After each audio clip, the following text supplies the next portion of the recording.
మీరేం భయపడకండి మాస్టారు. ఆ అనసూయాదేవి చేసిన మోసాన్ని ఏ సెక్షన్తో కొట్టాలో ఈ భిక్షపతికి బాగా తెలుసు.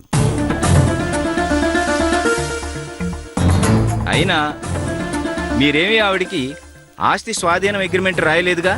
ఆవిడ ఇల్లు స్వాధీనపరుచుకోవడానికి ఏదో అప్పటి అవసరాన్ని బట్టి ఓ 27 లక్షలు అప్పు చేశారు. అందుకు గాను ఓ డాక్యుమెంట్ మీద సంతకం పెట్టారు, అంతేగా?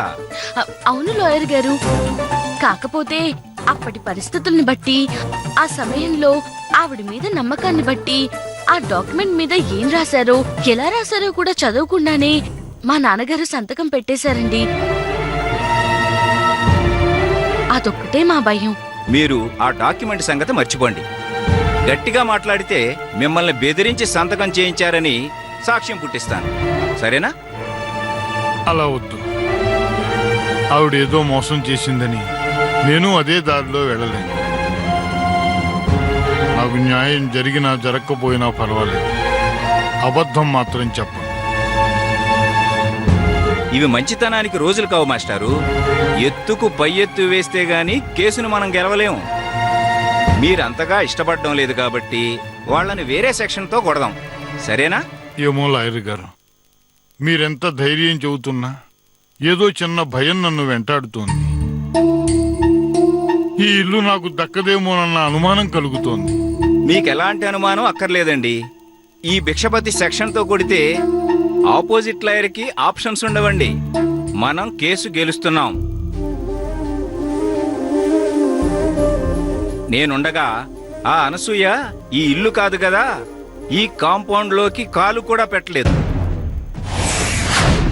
That is Bhikshapathi.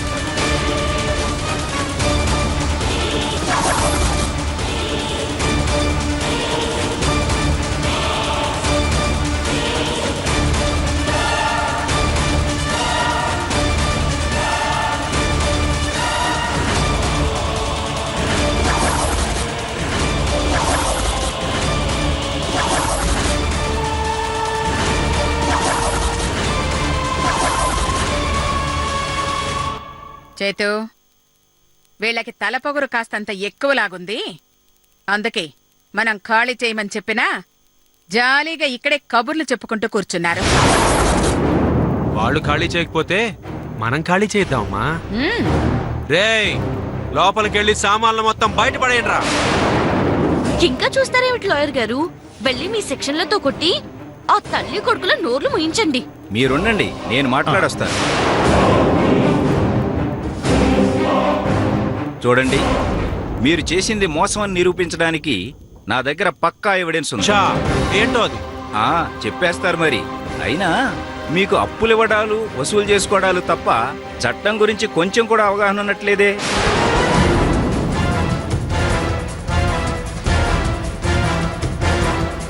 అందుకే ఇల్లు ఖాళీ చేయించడానికి పోలీసులకు బదులు ఇలా రౌడీలతో వచ్చారు. Well mister Bhikshapathi, lawyer Bhikshapathi. చూడండి భిక్షపతి గారు, మాకు చట్టాల గురించి అవగాహన లేనట్టే మీకు పాపం జనాల గురించి బొత్తిగా అవగాహన లేనట్టుగా ఉంది. అందుకే పని వాళ్ళని పట్టుకుని రౌడీలు అంటున్నారు. అయినా రౌడీల్ని తీసుకురావడానికి ఆయన ఏమన్నా ఈ ఏరియా సూపర్ స్టారా? Retired master. వీళ్ళని ఖాళీ చేయించడానికి నేనొక్కదాన్ని చాలు. కాకపోతే పాపం సామాన్లు సర్దుకోవడానికి ఇబ్బంది పడతారని నలుగురిని సహాయంగా తీసుకొచ్చాం, అంతే. నిజమా? పాపం వీళ్ళంటే మీకెంత జాలండి. అలాగే ఖాళీ చేయించండి. చూస్తారేంటి మాస్టారు, మీకు సాయం చేయడానికి వచ్చారంట, తొందరగా ఖాళీ చేసేయండి. చూస్తారేంట్రా, లాయర్ గారు కూడా చెప్పారుగా, లోపలికెళ్ళి చిన్న పూజకు పుల్ల కూడా లేకుండా బయటపడేయండి. ఒక్క నిమిషం, కోర్ట్ ఆర్డర్స్ చూపించకుండా లోపలికి వెళ్ళకూడదు. కోర్టు ఆర్డర్స్ ఏంటి? మరదే వడ్డీ వ్యాపారస్తుడికి లాయర్కి ఉన్న తేడా. మీరు వీళ్ళకి ఎంత అప్పిచ్చినా, ఆస్తులు తనఖా పెట్టుకున్నా, కోర్ట్ ఆర్డర్స్ లేకుండా ఇలా నలుగురు రౌడీలతో వచ్చి, అదే నలుగురు సహాయకులతో వచ్చి ఖాళీ చేయిస్తామంటే సెక్షన్ 112 ప్రకారం మీకు 2 ఏళ్ల జైలు శిక్షతో పాటు 2000 జరిమానా కూడా పడుతుంది. ఒరే చేతు, 2 ఏళ్లు జైలు శిక్ష అంటే ఆలోచించొచ్చు గాని 2000 జరిమానా తలుచుకుంటేనే భయంగా ఉందిరా. ఇప్పుడు ఏం చేద్దాం చేతు? నేను మేనేజ్ చేస్తానమ్మా. చూడండి సార్, వాళ్ళు మా దగ్గర తీసుకున్న అప్పుకి ఇదిగో ఈ డాక్యుమెంటే సాక్ష్యం.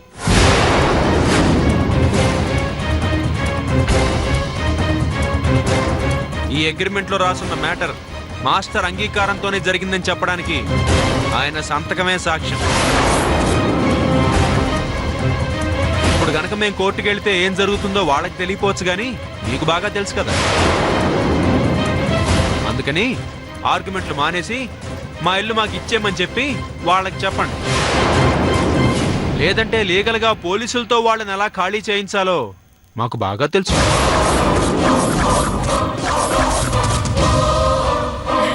కాకపోతే ఇంటి ముందుకు పోలీసులు వస్తే నలుగురు నానా రకాలుగా అనుకుంటారని ఆగాము.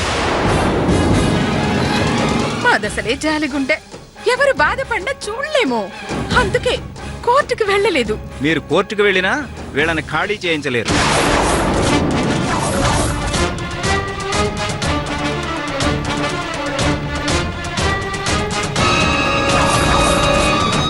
ఎందుకండి? ఎందుకు ఖాళీ చేయించలేం? ఈ ఇల్లు మాస్టారి స్వార్జితం కాదు, వాళ్ళ తండ్రి ఇచ్చింది. అంటే మధుమతి తాతగారిచ్చినటువంటి ఆస్తి అన్నమాట.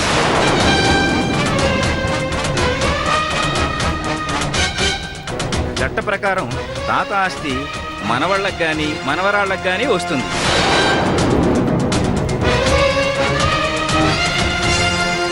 వారి అనుమతి లేకుండా అమ్మే హక్కు మాస్టారికి గాని కొనే హక్కు మీకు గాని లేదు.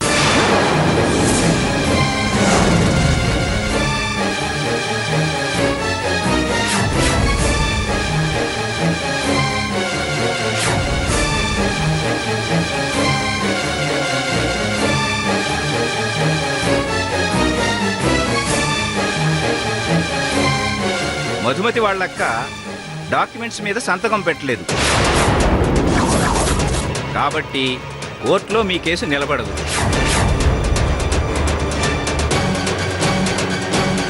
ఇక మీరు వెళ్ళొచ్చు.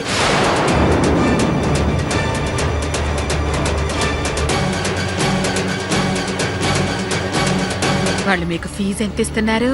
50. నేను 1,00,000 ఇస్తాను. అయితే ఆలోచిస్తాను. 1,50,000 ఇస్తాను. అయితే ఇల్లు మీకు ఇస్తాను. ఆ, మీరు చెబుతున్నది నేను నమ్మను. మీరు ఈ ఇంట్లో అడుగు పెట్టాలంటే నేను ఆ డాక్యుమెంట్స్ చదవాలి. అలాగే, మీరు చదివాకే లోపలికి వెళ్దాం. నాన్న చేతు. అమ్మా! ఆ.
సారీ మాస్టారు, డాక్యుమెంట్స్ చాలా పకడ్బందీగా రాయించుకున్నారు.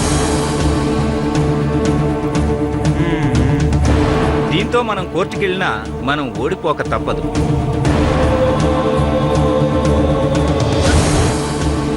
నాన్నగారు ఆ డాక్యుమెంట్ చదవకుండా సంతకం పెట్టారని చెబితే అది మీ తప్పే అంటుంది కోర్టు.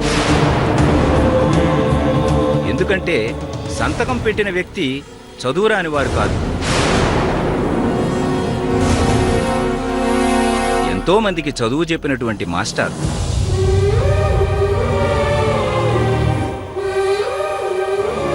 అలాంటి ఆయనే చదవకుండా సైన్ చేశారన్నా కోర్టు నమ్మదు.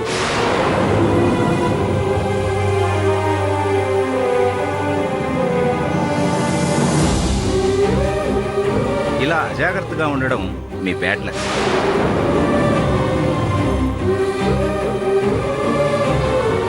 ఈ విషయంలో నేను చేయగలిగింది ఏమీ లేదు. ఉంటాను.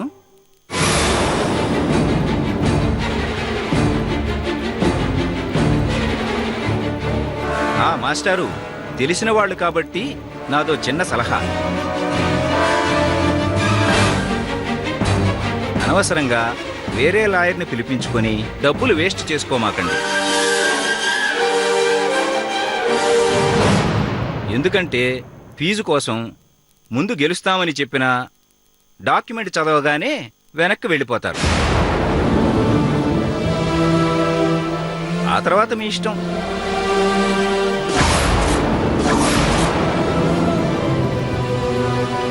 లాయర్ గారు, మీరు వారి తరఫున వచ్చిన మాకు న్యాయం చెప్పారండి. సాయంత్రం ఇంటికొచ్చి ఫీజు తీసుకెళ్ళండి. థ్యాంక్ యూ అండి.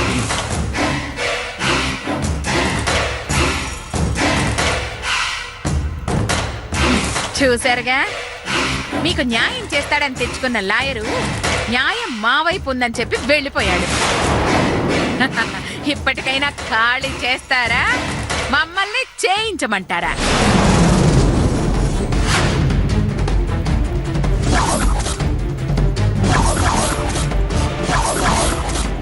ఏమిటండి ఈ అన్యాయం?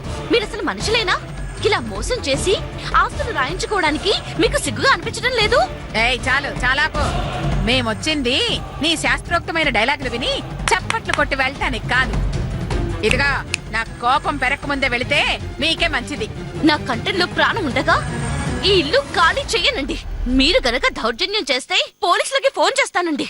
చా, నిజమా? ఏదమ్మా, ఒకసారి ఫోన్ చేయి, పోలీసులు వస్తారేమో చూద్దాం. చూడు, ఈ రూట్ లో నువ్వు జాగ్రత్త పడతావని తెలిసే మా రూట్ లో మేము జాగ్రత్త పడ్డాం. పోలీసులకు కొట్టాల్సింది కొట్టాం. ఇప్పుడు నువ్వు పోలీసులకు ఫోన్ చేసి వాళ్ళని రమ్మన్నావు అనుకో, వాళ్ళు వచ్చి మాకు దండం పెట్టి కోర్టుకి వెళ్ళండి అని మీకు సలహా చెప్తారు తప్పితే మీకు ఒరిగేదే ఉండదు. అందుకని మర్యాదగా పెట్టే బేడా సర్దుకుని ఇక్కడి నుంచి దొబ్బేయండి.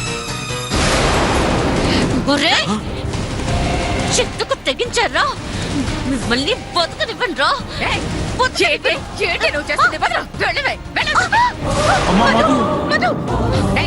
ఇంకా చూస్తారేంట్రా? లోపల సామాన్లన్నీ తీసుకెళ్ళి బయట పడేయండి. వెళ్ళండి, వెళ్ళండి. అయ్యో, ఆగండియా.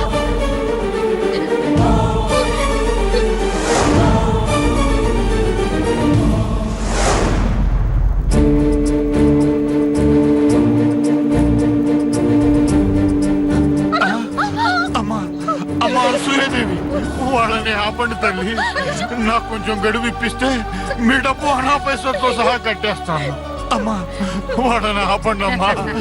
పాపం, మీ మొహం చూసి ఆపాలనున్నా మీ కూతురు మొహం చూస్తే బయటికి నెట్టాలనిపిస్తుంది మాస్టర్ గారు. ఏం చేయలేను. అమ్మా అనసూయదేవి, మీ విషయంలో మా అమ్మ ఏదైనా తప్పు చేసుంటే మా కుటుంబం మొత్తం క్షమాపణ చెప్తాం. మీ కాళ్ళు పట్టుకోవడానికి కూడా సిద్ధంగా ఉన్నాం.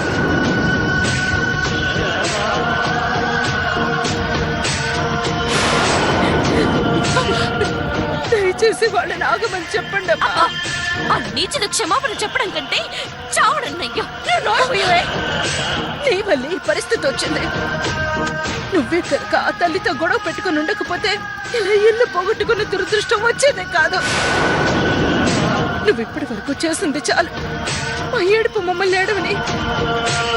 అమ్మా, వద్దు, ఇంకేం చెప్పొద్దు. వినే ఓపిక నాకు లేదు. నీకు నిజంగా మా మీద ప్రేమ ఉంటే, నడి వీధిలో పడిపోతున్న మీ నాన్నగారి మీద జాలి ఉంటే, అనసూయదేవి కాళ్ళు పట్టుకొని క్షమాపణ చెప్పి ఈ ఘోరాన్ని ఆపు. ఆవిడకి ఆత్మాభిమానం ఎక్కువ. ఆవిడెందుకు క్షమాపణ చెబుతుంది? ఎవరికి తప్పినా నాకు తప్పదు కదా. అమ్మా, అమ్మా అనసూయాదేవి గారు, మమ్మల్ని మన్నించి వాళ్ళని ఆపండమ్మా. ఇది ఇల్లు కాదమ్మా, నా రెండు కళ్ళు. ఈ ఇంటితో నాకు ఎన్నో జ్ఞాపకాలు, అనుబంధాలు మిళితమై ఉన్నాయమ్మా. అమ్మా అమ్మా, ఈ ఇల్లు లేకపోతే నా జీవితమే శూన్యమైపోతుందమ్మా. అమ్మా అమ్మా, దయచేసి నా బాధని అర్థం చేసుకోండి అమ్మా. వాళ్ళని ఆగమని చెప్పండి అమ్మా, మీ కాళ్ళు పట్టుకుంటానమ్మా. మీరు ప్రాణం పోయినా ఆ దుర్మార్గుల కాళ్ళు పట్టుకోవద్దండి. మనకు వాళ్ళు చేసిన అన్యాయానికి ఆ దేవుడు తగిన శిక్ష విధిస్తాడండి.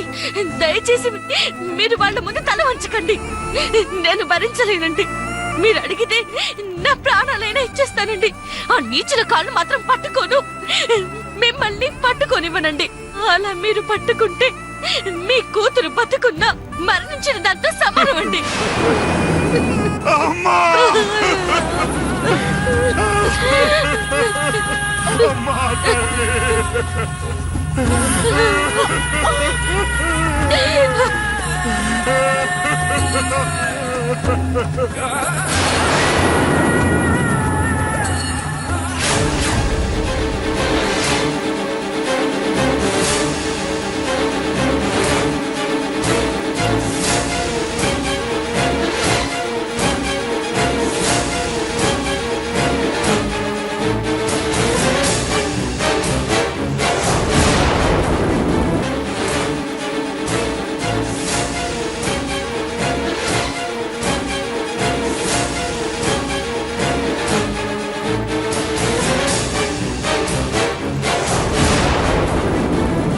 అమ్మా అమ్మా అమ్మా సుమతి, అమ్మా సుమతి, అమ్మా లేమ్మా. ఏమైంది సుమతి? ఏమైందమ్మా? సుమతి, అమ్మా లేమ్మా. వచ్చే సుమతి, ఏమైందమ్మా? సుమతి, వచ్చే రేయ్, సుమతి. మాస్టర్ గారి భార్య పోయినట్టుంది. ఆ వక్కతో ఇక్కడే టేస్ట్ వేస్తారేమో. సామాన్లతో పాటు ఆవిడ కూడా బయటపడేంట్రా. రేయ్, రేయ్, రేయ్.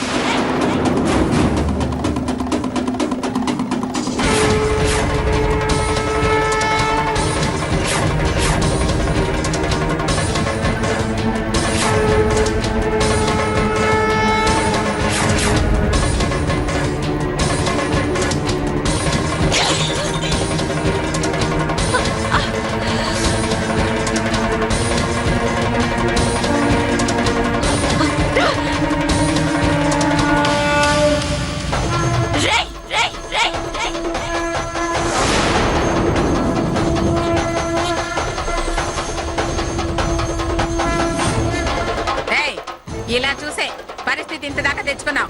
ఇంకా చూస్తారేంట్రా? లాగి పడేయండి. అన్యాయంగా మా ఆస్తి లాక్కున్నారు. భరించాను. నలుగురిలో మా పరువు తీస్తున్నారు. అయినా సహించాను.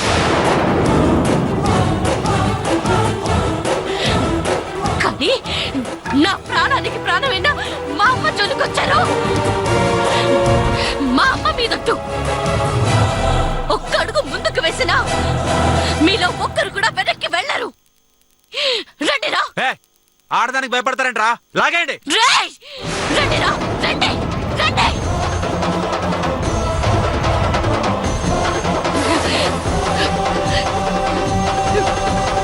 మా నాన్నగారు ఇప్పటి వరకు పరువే ప్రాణంగా బతికారు. ఇప్పుడు ఆ పరువు మీ వల్ల పోయింది. ఇక మాకు ప్రాణాలున్నా పోయినా ఒకటే. మీలో ప్రాణాల మీద ఆశ లేని వాళ్ళు ఎవరైనా ఉంటే రండి నా పితరులారా, రండి.